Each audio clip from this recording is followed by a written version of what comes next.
To the feckless, hypocritical, virtue-signaling Democrat leaders of America. You took the time to kneel for George Floyd so you could pretend to care about black people, but I know the truth you continue to ignore. So now allow me to call you on the carpet for your many failures in the black community that you refuse to acknowledge.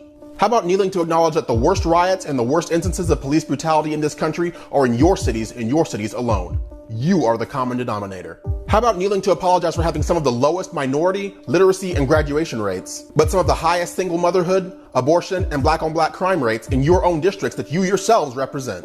How about kneeling for the millions upon millions of black children who never got a chance to live because your friends over at Planned Parenthood butchered them before they even had a chance to be born? How about kneeling for the untold numbers of my ancestors who were lynched by your former counterparts in the KKK for simply daring to ask to be treated as equals? They didn't get justice, and even today, by kneeling and apologizing for your white privilege, you still don't treat us as equals. You feel like you have to apologize for your privilege because deep down, you still think that you're better than us by default.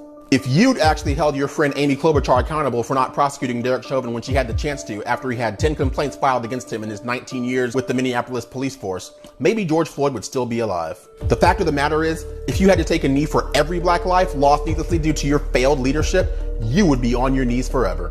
The only black lives that matter to you are the ones that fit your agenda. You know it, I know it, and the world knows it too. Your party is the one that filibustered for months to prevent the passage of the Civil Rights Act of 1964.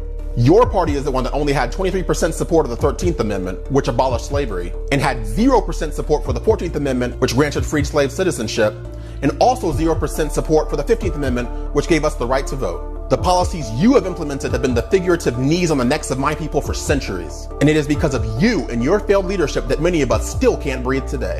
But I've got news for every last one of you. If you think all you have to do is shamelessly pander and kneel to get the support of people like me, if you think you can wear the kente cloths of the Ashanti, an African tribe known for selling their own people into slavery, if you think you can tear down statues and rename buildings and roads to hide your sordid history from everyone, if you think that's all it takes to win over my people, if you think our skin color will keep us from thinking critically, you've got another thing coming.